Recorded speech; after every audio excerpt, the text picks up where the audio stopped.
Hello everyone, reform by thought के channel पर आपका स्वागत है। आज हम एक बहुत ही मज़ेदार टॉपिक पर बात करने वाले हैं। आप में से काफ़ी लोग ऐसे होंगे जो अभी 12th में हैं, या अभी आप कॉलेज में हो, या आपका कॉलेज कंप्लीट हो चुका है, आप कॉर्पोरेट लाइफ एंजॉय कर रहे हो और आपको अब गवर्नमेंट फील्ड में जाना है। पर आपको ये नहीं पता कि मेरे पास ऐसे क्या क्या ऑप्शंस हैं जो मैं अभी कर सकता हूँ। तो इस वीडियो में मैं आपको वही सब चीज़ें बताने वाला हूँ कि आपके पास ऐसी क्या क्या अपॉर्चुनिटीज़ हैं जिसमें आप गवर्नमेंट जॉब में जा सकते हो, और क्या कैसे आप जाओगे, वो सब चीज़ मैं आपको इस वीडियो में बताने वाला हूँ। तो चलो स्टार्ट करते हैं आज की वीडियो। आज के टॉपिक्स हमारे रहेंगे कि गवर्नमेंट जॉब बेटर क्यों है, कितनी तरह की गवर्नमेंट जॉब्स होती हैं उनकी लिस्ट मैं आपको बताऊँगा, और कौन कौन से एग्ज़ाम्स होते हैं वो आपको बताऊँगा। बाकी आपकी age limit and education qualification क्या नेसेसरी होती है वो भी मैं आपको बताऊँगा। सैलरी क्या है आपको मैं कंपेयर करके बताऊँगा प्राइवेट सेक्टर के साथ, एंड एग्ज़ाम पैटर्न क्या रहेगा, और प्रिपरेशन कैसे स्टार्ट करें, ये सब चीज़ आज हम डिस्कस करने वाले हैं। तो चलो स्टार्ट करते हैं इस वीडियो को। पहली चीज़ है कि गवर्नमेंट जॉब बेटर क्यों है। तो सबसे पहले कि जॉब सिक्योरिटी, या आप सबको पता होगा जॉब सिक्योरिटी कैसे है कि जब आप ज्वाइन करोगे तो वहाँ से लेके आपके रिटायरमेंट तक आपको 30 से 35 साल की आपकी जॉब रहेगी। आपको 60 के एज पे आप रिटायर होगे। इसके बीच आपको, अगर आप कोई गलत काम नहीं करते हो, मतलब आप ईमानदारी से अपनी जॉब करते हो, तो आपको पूरी सिक्योरिटी के साथ यहाँ पे आप काम कर पाओगे। आपको पे हाई पे रहेगा इसका, वो कैसे रहेगा वो मैं आपको आगे बताऊँगा। वर्क लाइफ बैलेंस रहेगी। एक फ़िक्स आवर का यहाँ पे ऑफिस आवर रहता है, फील्ड जॉब को छोड़ के एक फ़िक्स आवर का आपका ऑफिस आवर रहेगा। उसके बाद आप घर पे अपनी पर्सनल लाइफ एंजॉय कर सकते हो। आपको हॉलीडेज़ लीव मिलेगी, घूमने के लिए भी आपको काफ़ी लीव मिलती है। ठीक है, कोई प्रेशर नहीं रहेगा। मेडिकल बेनिफिट भी मिलेगा यहाँ पे। जब आप जॉइन होते हैं तो आपका कार्ड बनेगा। अगर आप सेंट्रल जॉब में हो तो आपको सेंट्रल का कार्ड मिलता है, अगर आप स्टेट जॉब में हो तो आपको स्टेट का मेडिकल कार्ड मिलेगा। मेडिकल का क्या फ़ायदा मैं आपको एक रफली बता देता हूँ। अगर आप किसी भी अच्छे हॉस्पिटल में जा रहे हो तो आपने देखा होगा वहाँ पे कंसल्टेंसी फ़ीस 1000-1500 तक रहती है किसी भी डॉक्टर्स की। लेकिन अगर आप कार्ड होल्डर हो, मेडिकल कार्ड होल्डर हो, तो आपको वो कंसल्टेंसी फ़ीस 150 रुपये लगेगी। और मैं अगर दिल्ली की बात करूँ, दिल्ली में जितने भी हॉस्पिटल्स हैं जो गवर्नमेंट के पैनल के अंदर आते हैं, 80% हॉस्पिटल आते हैं। तो वहाँ पे आप कहीं भी जा रहे हो तो आपकी जो ये मेडिकल जो डॉक्टर फीस होती है 150 रुपीज़ लगेगी। अब रिटायरमेंट बेनिफिट देखो, पेंशन तो ख़त्म कर दी है, बट जब आप ज्वाइन करोगे तो आपके फंड्स में मतलब पैसे कटने स्टार्ट हो जाते हैं। और जब आप वो रिटायर टाइम होगे तो आपको काफ़ी ज़्यादा वहाँ पे अमाउंट मिलता है, जिससे कि आप आगे की लाइफ एंजॉय कर सकते हो। आपको अपॉर्चुनिटीज़ मिलेगी, आप जिस भी जॉब में हो आपको प्रमोशन तो मिलेंगी, प्लस आपको हर तरह की वहाँ पे आपको फील्ड वर्क भी मिलेगा। आपको एक हर तरह के ऑफिस डिपार्टमेंट आपको जानने, एक्सप्लोर करने का मौका मिलेगा। आपको भी मज़ा आएगा वहाँ पे। और देखो, जॉब सेटिस्फाई रहेगी, इस बात की भी गारंटी है। आप किसी भी फील्ड कोई भी जॉब ज्वाइन करते हो तो उसमें आपको सेटिस्फेक्शन 100% मिलेगी। ठीक है। अब एक सोशल स्टेटस रहेगा, ये तो मुझे बताने की ज़रूरत नहीं है। ठीक है, तो ये सारे रीजंस हैं। अब बात करते हैं कि इंडिया में कितनी तरह की जॉब्स हैं। तो बेसिकली ना, सारी जॉब्स को ग्रुप्स में डिवाइड किया गया है, ABCD। ग्रुप ए, ये सबसे क्लास 1 ऑफिसर होते हैं इसके अंदर, एंड IAS IPS आपने सुना होगा, ये सब ग्रुप ए के अंदर आते हैं। ये समझ लो कि जो देश चलाते हैं वो ग्रुप ए ऑफिसर ही चलाते हैं। ठीक है, सारी पावर इन्हीं के पास होती है। बाकी group B, group C, group D. Group D सबसे लोअर क्लास होती है, एंड ग्रुप बी सी में जितने भी मिनिस्ट्रीज में ऑफिसर हैं ये सब ग्रुप बी के अंदर आते हैं। एंड ग्रुप सी भी क्लर्क हो गया, पियोन हो गया, ये सब इसके अंदर आते हैं। ठीक है, तो administrative service, banking service, police, defence service, इतने अलग अलग फील्ड की जॉब्स रहती हैं। उन जॉब्स में आपको मौका मिलेगा जाने का। ठीक है, और कैसे जान पाओगे मैं आपको आगे बताता हूँ। अब आप ये लिस्ट देख रहे होगे गवर्नमेंट जॉब की। अगर मैं गवर्नमेंट ग्रुप ए की बात करूँ तो IAS officer, Indian administrative service, IPS, Indian police service, IFS, Indian foreign service, ये सारी जो लिस्ट आप देख रहे हो ये सारे क्लास 1 ऑफिसर्स हैं। ठीक है, जो आप जा सकते हो। और ग्रुप 20 में आप आर्म फोर्स में जा सकते हो। ठीक है, अगर आर्मी में आपको जाना है उसमें जा सकते हो आप। CAPF, CRPF, CISF, BSF, ITBP, इसके अंदर आप CAPF के थ्रू जा सकते हो। थर्ड, आप इंडियन ऑडिट अकाउंट सर्विस में जा सकते हो। बाकी आप अगर आप ऑफिसर बन के किसी भी मिनिस्ट्री में जाते हो तो आपकी पोस्ट असिस्टेंट सेक्शन ऑफिसर रहेगी। CSS दिल्ली में सेंट्रल सेक्रेटरीट है, वहाँ पे आपकी यहाँ पे ज्वाइनिंग होगी। MEA ministry of external affair है, इनकम टैक्स है, IB है, मिनिस्ट्री ऑफ डिफेंस है।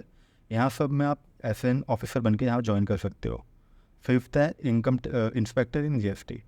मैक्सिमम लड़कों की ना ये फेवरेट जॉब है, ठीक है। क्यों है? आप ये फ़ोटो देख रहे होगे साइड में, ये आदित्य रंजन सर है, यूट्यूब पे मैथ पढ़ाते हैं। जो आप अगर इंस्पेक्टर बन के जाते हो तो आपकी जो यूनिफॉर्म रहेगी ना उस पर 3 स्टार आपको मिलते हैं, ठीक है। ये जो 3 स्टार हैं ये ग्रुप बी में और किसी पोस्ट पे आपको नहीं मिलेंगे। अगर आप Delhi police, CBI, NI join करते हो तो आप यहाँ पे सब इंस्पेक्टर लिख के जाओगे, मतलब 2 स्टार आपके रहेंगे। लेकिन इसमें आपके 3 स्टार रहते हैं और गाड़ी में जो गवर्नमेंट ऑफ इंडिया लिखा हुआ है, वैसा अलाउड तो नहीं है बट लोग लिखवा देते हैं। तो ये सब चीज़ें हैं, यहाँ पे आपको एंजॉय करने का मौका मिलेगा। एक यूनिफॉर्म की एक अलग ही बात होती है, ठीक है। आप अगर आपको टेबल जॉब पसंद है तो आप बैंक में देख सकते हो, जैसे PO हो गया, क्लर्क हो गया। PO ऑफिसर होता है और क्लर्क के लिए रहता है बैंक के अंदर। ये 2 पोस्ट से आप एंट्री ले सकते हो। बाकी टीचिंग की भी पोस्ट रहती है। अगर आप टीचर बन के ज्वाइन करना चाहते हो तो आपको पास BEd होनी चाहिए, BEd की डिग्री होनी चाहिए। बाकी स्टेट वाइज वैकेंसी आती है जिससे आप है ना ज्वाइन कर सकते हो। अब आगे बात करते हैं, देखो ये कुछ फ़ोटोज़ हैं। अगर आप ऑफिसर बन के ज्वाइन करते हो कोई भी डिपार्टमेंट तो आपको पर्सनल ऑफिस मिलेगा, ठीक है। ये IAS टीना अभी मैम है। एक IAS ऑफिसर मिलेगा तो उसको तो पूरा ज़िला मिलता है, तो ऐसा ऑफिस रहेगा। IPS अगर आप बन के जा रहे हो तो SP आपको यहाँ पे भी पूरा ज़िला ही मिलता है संभालने के लिए, ठीक है। बाकी नीचे दो साइड में फ़ोटोज़ हैं। अगर आप कोई भी यूनिफॉर्म जॉब ज्वाइन करते हो, जब पासिंग आउट परेड होती है तो ये मोमेंट रहता है जब आपके पेरेंट्स आपके शोल्डर पे बैच वो पट्टी हटाते हैं, जब बैच दिखाते हैं, तो ये अलग, इसका भी एक अलग ही इन्जॉयमेंट होता है। आगे बात करते हैं type of central government exams. देखो UPSC और SSC ये 2 मेन बॉडी हैं जो एग्ज़ाम कंडक्ट करवाती है हर साल। UPSC के अंदर सबसे मेन जो फेमस एग्ज़ाम है सिविल सर्विस एग्ज़ाम है। IAS IPS जितने भी हायर ग्रुप ए के ऑफिसर हैं वो सब सिविल सर्विस एग्ज़ाम से बनते हैं। उसके बाद है नेशनल डिफेंस एकेडमी। अगर आप आर्मी में जाना चाहते हो तो आपको 2 एंट्री मिलती हैं। नेशनल डिफेंस एकेडमी में आप 16 से 18 की एज में जा सकते हो, और अगर CDS मतलब कंबाइंड डिफेंस सर्विस, इसके थ्रू आप 20 से 24 की एज में जा सकते हो। इसमें आपके ग्रेजुएशन की डिग्री होनी चाहिए CDS के लिए, और आप इसे ज्वाइन जब एग्ज़ाम देके इसे ज्वाइन कर सकते हो। उसके अलावा CAPF central arm police service force, इसमें CISF, CRPF, BSF, ITBP ये सारी फोर्सेस रहती हैं। इसमें आप असिस्टेंट कमांडेंट ज्वाइन करोगे। ये भी UPSC के थे, इसका एग्ज़ाम होता है। बाकी EPFO employ provident fund officer, engineering exam, काफ़ी एग्ज़ाम्स होते हैं बाकी छोटे मोटे, वो सब UPSC के अंदर होंगे, पर मेन एग्ज़ाम ये है इनके। अब बात करते हैं SSC की। SSC में सारी मिनिस्ट्रीज़ के अंदर कवर होती है, तो इसमें आप ग्रुप B ऑफिसर बन के जाओगे, ठीक है, इंस्पेक्टर बन के जाओगे। तो सबसे फेमस एग्ज़ाम है SSC CGL का, ये ग्रेजुएशन लेवल पे होता है। उसके बाद SSC CHSL, अगर आप 12th आपने कंप्लीट करी है उसके बाद ये एग्ज़ाम दे सकते हो। बाकी SSC MTS, अगर आपने 10th पास करी है, 10th के बाद आप MTS का एग्ज़ाम दे सकते हो। MTS क्या होता है? MTS होता है मल्टीटास्किंग सर्विस। इसमें आपको मतलब क्लर्क का वर्क भी होगा, पियोन का वर्क भी होगा, मतलब ये एक 10th पास लेवल की जॉब है, तो इसमें यह काम आपका रहेगा। और CHSL 12th लेवल के, इसमें भी क्लरिकल काम रहता है। आप एक असिस्टेंट बन के यहाँ पे ज्वाइन कर सकते हो। ये सारा जितने हैं ये मिनिस्ट्री के अंदर आपको रहोगे, जितने भी दिल्ली में मिनिस्ट्री हैं सब रहेगा, ठीक है। और बाकी सेंट्रल एग्ज़ाम मतलब सेंट्रल लेवल की वैकेंसीज रहती हैं, तो आपको ऑल ओवर इंडिया में कहीं भी आपको भेज देंगे। फोर्थ है SSC GD कांस्टेबल, ठीक है। GD होती है general duty. SSC general duty मतलब CISF, CRPF, BSF, ITBP जितनी भी फोर्सेज है, आर्म फोर्सेज है, इसमें आप कांस्टेबल ज्वाइन कर सकते हो।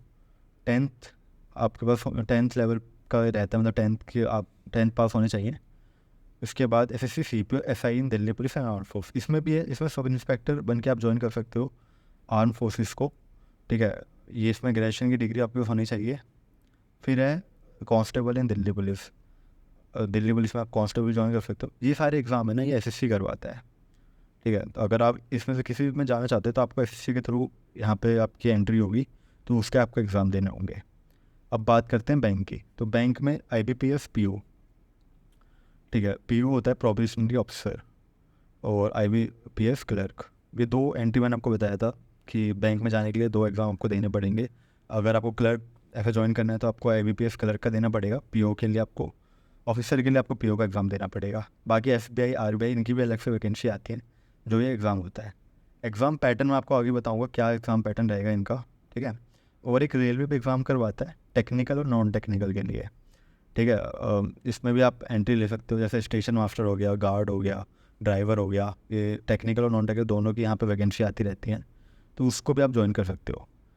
बेसिकली जो मैंने आपको ये सारी बताई है ना, ये इनमें अच्छी खासी वैकेंसी आती है हर साल। अगर आप जाना चाहते हो तो आप इसमें से चूज़ कर लो अपना कि मुझे क्या किस में इंटरेस्ट है, फिर उसकी यहाँ पे आप तैयारी कर सकते हो। बाकी स्टेट बोर्ड एग्ज़ाम्स भी होते हैं, जैसे दिल्ली में DSSB बोर्ड है जो एग्ज़ाम करवाता है। इसके अंदर MCD हो गया, दिल्ली जल बोर्ड हो गया, जो दिल्ली गवर्नमेंट के अंडर अथॉरिटीज़ मतलब आते हैं डिपार्टमेंट, वो उनकी भर्ती यहाँ से होती है। टीचरों की सारी भर्ती DSSB के थ्रू होती है। अगर आप यूपी में हैं तो यूपी में UPSSC, UPPCS एग्ज़ाम्स होते हैं जो यूपी बोर्ड के होते हैं, ठीक है। हरियाणा में HRSSC के होते हैं, और राजस्थान में RAS के हो गया, RAS हो गया, RSSC हो गया, तो ये सब राजस्थान में होते हैं। तो ये स्टेट बोर्ड हैं जो एग्ज़ाम होते हैं। अब आगे देखते हैं। अब बात करते हैं age limit and education qualification. देखो, एजुकेशन क्वालिफिकेशन बहुत सिंपल है, आपके पास ग्रेजुएशन डिग्री होनी चाहिए। अगर आप 12th लेवल पर एग्ज़ाम देना चाहते हो तो आपके पास 12th पास होने चाहिए। अगर आप 10th लेवल पर एग्ज़ाम देना चाहते हो आप 10th पास होने चाहिए। तो ये बेसिकली है, आपकी जो ग्रेजुएशन डिग्री है वो इनफ है। कुछ पोस्ट होती हैं जहाँ पे ये रहता है कि कुछ क्वालिफिकेशन एक्स्ट्रा रहती है, बट मोस्टली एग्ज़ाम्स में आपको सिर्फ ग्रेजुएशन ही चाहिए होगा। बाकियों में कहीं पे लिखा होगा कि डिज़ायरेबल वैकेंसी डिज़ायरेबल रहेगी क्वालिफिकेशन, वो आप तो है तो ठीक है, वरना कोई बात नहीं। अगर आप टीचिंग में जाना चाहते हो क्या बीएड की डिग्री होनी चाहिए।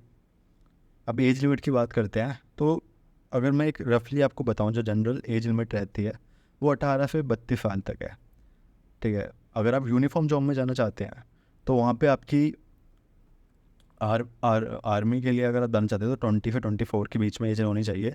और आर्म फोर्स के लिए, मतलब आर्म फोर्स के लिए जाना चाहते हैं तो 25 लास्ट है। 25 के बाद यहाँ पे आपको गवर्नमेंट मतलब यूनिफॉर्म जॉब में ऑप्शन नहीं मिलेगा। बाकी फील्ड जॉब में आप मतलब टेबल जॉब में आप जाना चाहते हो, आपके बहुत सारे ऑप्शन हैं। अब आगे बात करते हैं और सैलरी की। तो देखो यार, गवर्नमेंट सैलरी का मैं आपको पहले बताता हूँ। एक्स सिटी सैलरी, मतलब एक्स सिटी हो गया आपका, जैसे दिल्ली, मुंबई, जितने भी शहर हैं वो सारे एक्स सिटी के अंदर आते हैं, दिल्ली, मुंबई, कोलकाता, चेन्नई, ये सब। तो देखो यार, यहाँ पे ना ग्रेड पे के हिसाब से होता है। 2400 ग्रेड पे सबसे लोअर ग्रेड पे होता है, उसके बाद 2800, ये मैं सेंट्रल लेवल बता रहा हूँ आपको, 2400, 2800, 4200।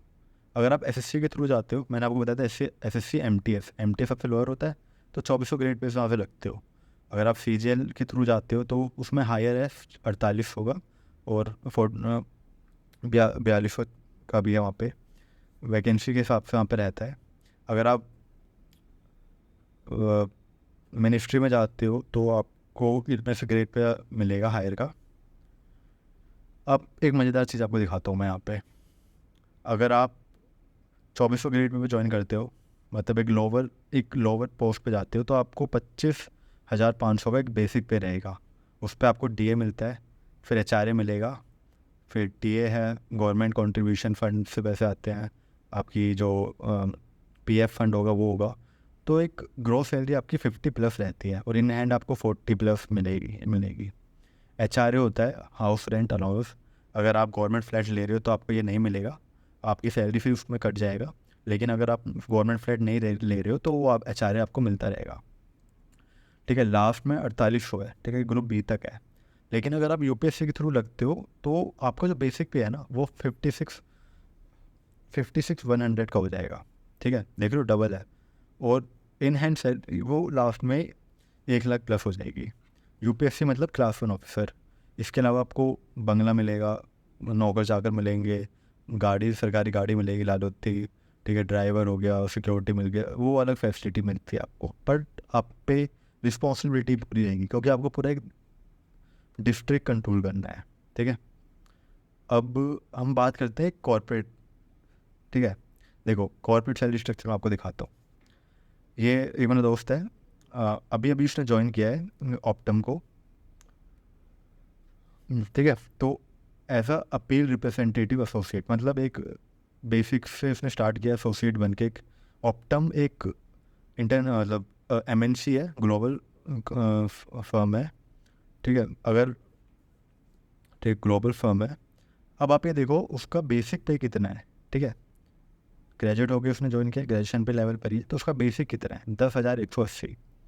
ठीक है, बाकी जो भी उसको बेनिफिट मिल रहे हैं, लास्ट में उसको जो टोटल फिक्स सैलरी है उसकी 18,300 देख रहे हो आप। ठीक है, और सीटी से 23,000 कुछ। तो ये एक बेसिक पे देख रहे हो, और मैं आपको एक गवर्नमेंट जॉब का साइड में दिखाता हूँ। देख रहे हो आप ग्रेड पे गवर्नमेंट जॉब का बेसिक पे कितना है, 2400। मैंने आपको बताया था 2400 सबसे लोअर होता है। ठीक है, मतलब तो group D C, group D का होता है, तो उसमें बेसिक पे आपका 25,500 है। तो आप डिफरेंस देख रहे हो कितना है कॉर्पोरेट और सरकारी में। कुछ कुछ होते हैं जहाँ पे अच्छा पैकेज मिल जाता है, पर मैं ये उनके लिए दिखा रहा हूँ जो एज ग्रेजुएट करके आए हैं और वो बीए बीकॉम से डायरेक्ट एंट्री ले रहे हैं कॉर्पोरेट सेक्टर में। ठीक है, अगर टेक्निकल आप टेक की नॉलेज है तो आपको अच्छा पैकेज मिल जाएगा, बट नॉन टेक वाले लोग हैं जो जिनका एमबीए की डिग्री नहीं, एक नॉर्मल अगर ज्वाइन कर रहे हैं तो कितना उनको मिलता है यहाँ पे। तो ये डिफरेंस आप खुद ही देख रहे होगे। ठीक है, अब मैं आगे आपको दिखाता हूँ। चलो अब एग्ज़ाम पैटर्न की बात करते हैं। ठीक है, सबसे पहले मैं यूपीएससी की बात करता हूँ। यूपीएससी का सबसे फेमस एग्ज़ाम है सिविल सर्विस एग्जामिनेशन। इसमें 3 लेवल पे एग्ज़ाम होता है। पहला pre exam, second mains, third interview round. ठीक है, आप देख रहे होगे प्री में 2 पेपर होते हैं। पेपर 1 आपका जीएस होता है, जनरल स्टडी। इसमें आपकी history, polity, science, tech, geography, current affair, economics, environment, जितने भी जनरल स्टडी के सब्जेक्ट हैं सब इसके अंदर आते हैं। 200 नंबर का पेपर होता है। दूसरा पेपर सी सेट का होता है, इसमें मैथ, रीजनिंग ये सब क्वेश्चन रहते हैं। तो टोटल ये 400 नंबर का आपका बनता है। आप ये क्वालिफाई करोगे तब आपकी स्टेज 2 में आपको मेंस देना पड़ेगा। मेंस में क्या होता है, डिस्क्रिप्टिव टाइप होता है, मतलब आपको रिटर्न लिखना पड़ेगा पेपर। इसके अंदर 7 पेपर होते हैं। ठीक है, अगर आप वो आपको रिटर्न में लिखना पड़ेगा। फिर आप ये देखो 1750 नंबर का ये होता है टोटल। ये क्वालिफाई करते आपका थर्ड राउंड होगा जो इंटरव्यू राउंड होता है। उसके लिए इंटरव्यू राउंड 275 मार्क्स का होता है। फिर आपकी फाइनल लिस्ट आती है इन तीनों को, मतलब स्टेज 2 और स्टेज 3 के को टोटल करके। स्टेज 1 मतलब प्री एग्ज़ाम सिर्फ क्वालिफाइंग नेचर होता है। तो ये हो गया यूपीएससी का पैटर्न। ठीक है, मैं आपको देखो ज़्यादा डिटेल में अभी नहीं बता रहा हूँ, अभी मैं आपको एक बेसिक आइडिया दे रहा हूँ हर चीज़ का। आगे की वीडियो में आपको एकदम डिटेल में टॉपिक वाइज बताना स्टार्ट कर दूंगा मैं। ठीक है, अब बात करते हैं एसएससी के एग्ज़ाम पैटर्न की। तो मैं एक कॉमन एग्ज़ाम लिया है। ठीक है, अगर एसएससी 2 लेवल पे एग्ज़ाम करवाता है, पहला प्री एंड उसके बाद मेंस होता है। पहले जो एसएससी के एग्ज़ाम होते थे वो 4 लेवल पे होते थे, बट अब एसएससी ने चेंज करके 2 लेवल पे कर दिया है। प्री एग्ज़ाम में आपकी रीजनिंग रहेगी, मैथ रहेगी, जनरल अवेयरनेस रहेगी और इंग्लिश रहेगी। 25-25 क्वेश्चन रहेंगे हर टॉपिक में से, और 2-2 नंबर के क्वेश्चन रहते हैं, तो मतलब 100 क्वेश्चन आपके 200 मार्क्स हो गए। आप ये क्वालिफाई करते हो आप। ठीक है, ये क्वालिफाई करने के बाद आपको मेंस में जाओगे देने। मेंस में क्या रहेगा, मेंस में 3 लेवल पे पेपर होता है। पहले मैथ और रीजनिंग का होगा। ठीक है, 30-30 क्वेश्चन रहेंगे दोनों के, 1 घंटे यहाँ पर टाइम मिलेगा। उसके बाद पेपर सेक्शन 2 होगा जिसमें इंग्लिश और जीए होगी, जनरल अवेयरनेस होगी। इसमें आपको 1 घंटे का टाइम मिलेगा जिसमें 45 क्वेश्चन इंग्लिश के रहेंगे, 25 क्वेश्चन जनरल अवेयरनेस के रहेंगे। ठीक है, फिर थर्ड सेक्शन होता है, इसमें आपका पहले कंप्यूटर टेस्ट होगा। ये कंटिन्यूस चलता रहेगा, एक ख़त्म हुआ 1 घंटे का, फिर दूसरा सेक्शन खुल जाएगा, दूसरा सेक्शन ख़त्म हुआ फिर तीसरा सेक्शन खुल जाएगा। ये कंप्यूटर बेस्ड एग्ज़ाम रहेगा। ठीक है, एमसीक्यू टाइप। फिर सेक्शन 3 में आपका कंप्यूटर टेस्ट है, और इसमें 20 क्वेश्चन आएंगे, 2-2 नंबर 3-3 नंबर के यहाँ पे होंगे। फिर module 2 data entry speed test, यहाँ पे आपको टाइपिंग टेस्ट देना पड़ेगा। टाइपिंग जो रिक्वायरमेंट होती है वो 15 मिनट में 2000 वर्ड होते हैं, मतलब कि 27 28 की स्पीड आपको चाहिए होगी। ज़्यादा टफ नहीं है, प्रैक्टिस करो तो ईजिली यहाँ पे हो जाती है, ठीक है। तो ये बेसिकली पूरा पैटर्न रहेगा। अब जब एसएससी का फाइनल रिजल्ट आएगा ना, वो मेंस के बेस पर आएगा। प्री एग्ज़ाम सिर्फ क्वालिफाइंग इन नेचर है। मेंस में आपका सेक्शन 1 और सेक्शन 2 अगर टोटल करोगे तो 390 नंबर यहाँ बनेंगे। तो इन 390 नंबर के बेस पे आपका यहाँ पे रिजल्ट आएगा, उस पर से आपकी मेरिट लगेगी, ठीक है। अब आगे बात करते हैं हम बैंक की। देखो बैंक में भी सेम चीज़ है, बट यहाँ पे जो जनरल अवेयरनेस में होता है, एसएससी में क्या है कि हिस्ट्री पॉलिटी ये सब आता है, लेकिन बैंक में थोड़ा बैंक इंडस्ट्री से रिलेटेड क्वेश्चन आते हैं। बाकी पैटर्न सेम ही है। अगर आप ऑफिसर बन के जाओगे तो आपको यहाँ पे इंटरव्यू राउंड भी देना पड़ेगा, बट क्लर्क में इंटरव्यू राउंड नहीं होता। बाकी चीज़ें सेम है, ठीक है। हाँ, तो अब बात करते हैं कि प्रिपरेशन कैसे स्टार्ट करें, ठीक है। सबसे पहले चीज़ है, आपने डिसाइड कर लिया कि मुझे एसएससी, यूपीएससी, बैंक किस फील्ड में जाना है, डिफेंस किस फील्ड में जाना है, वो डिसाइड कर लिया, ठीक है। तो सबसे पहले कैलेंडर डाउनलोड करो। एसएससी का कैलेंडर अलग आता है, यूपीएससी का कैलेंडर अलग आता है। कैलेंडर में क्या रहता है, वो एक साल का पूरा बताते हैं कि हम एक साल में कितने एग्ज़ाम कराने वाले हैं और कब कब वो एग्ज़ाम होगा। आपने एग्ज़ाम वो देख लिया कि मेरा एग्ज़ाम कब है, आपको डेट पता चल गई।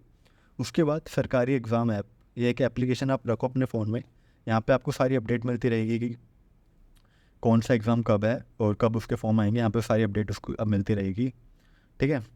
अब देखो, अगर आप कोचिंग ज्वाइन करना चाहते हो कि मुझे प्रिपरेशन करनी है बट कोचिंग जाना चाहता हो, तो कोचिंग ऑनलाइन भी होती है, ऑफलाइन भी होती है, ठीक है। आपको जो ठीक लगे आप वो ज्वाइन कर सकते हो। अगर आप SSC, bank, defence, teaching in सब की कोचिंग लेना चाहते हो, 6 से 8 महीने का पूरा ये करवाते हैं। उसमें आपका पूरा कोर्स कंप्लीट करा देंगे ये। बाकी फिर आप अपनी स्टडी रिवीजन करते रहो और जब एग्ज़ाम आता है अपना बेस्ट वहाँ पे दे सकते हो। अगर आप सेल्फ प्रिपरेशन करना चाहते हो तो सबसे पहले क्या करो कि जो प्रीवियस पेपर है, जो भी आप एग्ज़ाम की तैयारी कर रहे हो, तो पहले एक पेपर डाउनलोड कर लो। पेपर आपको गूगल पे मिल जाएगा। एक पेपर डाउनलोड कर लिया और उसमें क्वेश्चन देख लिए किस तरह के क्वेश्चन आ रहे हैं, क्या लेवल है क्वेश्चन का, उसके हिसाब से खुद से प्रिपरेशन स्टार्ट करो। एंड फिर जो आपका जितना भी यूट्यूब पे कंटेंट, आपको यूट्यूब पे पूरा कंटेंट मिल जाएगा, जो आपको अच्छा लग रहा है वहाँ पे उसको पढ़ना स्टार्ट करो और ये होगा, ठीक है। बाकी ऑनलाइन टेस्ट सीरीज़ मस्ट है यार, ठीक है। और जैसे जितनी आपने प्रिपरेशन करी है उसको चेक करने के लिए आप ऑनलाइन टेस्ट देते रहो, जिससे आपको पता रहेगी आपका स्कोर क्या आ रहा है और आपको कितना स्कोर चाहिए क्वालिफाई करने के लिए। तो ये भी ऑनलाइन टेस्ट सीरीज ज्वाइन करना भी ज़रूरी है। लेकिन अगर आप यूपीएससी कोचिंग लेना चाहते हो तो 1 से 1.5 साल की कोचिंग रहती है, हिंदी इंग्लिश दोनों में होती है, ठीक है। उसके बाद फिर आप एग्ज़ाम दे सकते हो। मैंने ये बता दिया पैटर्न का। तो आपको एसएससी, बैंक, डिफेंस में math, English, reasoning, GS, computer ये चीज़ें रहती हैं जिसकी आपको तैयारी करनी पड़ेगी। यूपीएससी में जीएस बेस्ड रहता है, ठीक है। मैथ आती है बट प्री में मैथ आएगी, वो भी आपको, बट जीएस का यहाँ पे रोल ज़्यादा रहता है, ठीक है। तो ये सारा मैंने आपको बता दिया, ठीक है। आज के लिए बस इतना ही। उम्मीद करता हूँ आपको वीडियो अच्छी लगी हो। मैंने भी बेसिक आपको सब चीज़ बता दी है, बट आगे वीडियो में मैं आपको ट्राई करूँगा कि जो भी आपको डाउट है उसके हिसाब से मैं वीडियो बनाऊँ और आपको और अच्छे से समझा पाऊँ, ठीक है। Thank you guys. अपना फीडबैक ज़रूर दें, कोई भी डाउट हो तो प्लीज़ कमेंट सेक्शन में ज़रूर कमेंट करें, मैं आपका रिप्लाई जल्दी करूँगा, ठीक है। Thank you so much.